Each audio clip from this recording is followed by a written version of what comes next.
నమస్కారములు. నా పేరు టీ ఈశ్వరుడు. నేను కేవీ పాఠశాలలో చదువుతున్నా. 8వ తరగతి విద్యార్థిని. ఈరోజు ఛందస్సు అంటే తెలియజేస్తా. ఛందస్సు పద్యాలలో, గేయాలలో ఉండే మాత్రలు, గురు, లఘువులు, ఎత్తులు, ప్రాసలు మొదలైన వాటి గురించి తెలియజేసే ఛందస్సు. ఛందస్సు 2 రకాలు: గురు, లఘువు. లఘువు ఏకమాత్రకాలను లా అక్షరంతో సూచిస్తారు. దీని గుర్తు నిలువు గీత. దీర్ఘ అక్షరాలు కానివి.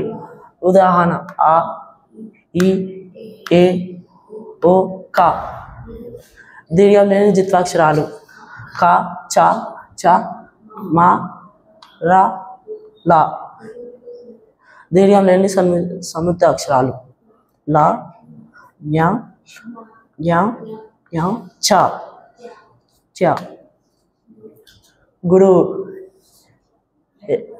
2 మాత్ర కాలంలో ఉచ్చరించేది.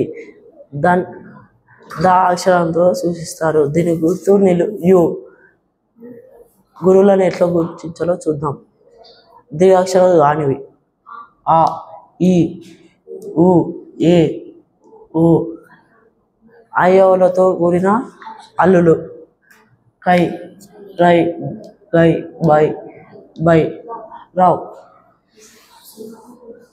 సున్నాతో కూడిన అక్షరాలు: అం, చం, ఇం, కం, అం. విసర్గతూర్య అక్షరాలు: కహ, మహ, యహ, వహ, చహ. పుల్లు హల్లులతో కూడిన అక్షరాలు: కన్, నిన్, దుర్, విద్. జిత్వాక్షరాలకున్న ముందు అక్షరాలు: అక్క, కర్ర, చిన్న బొమ్మ.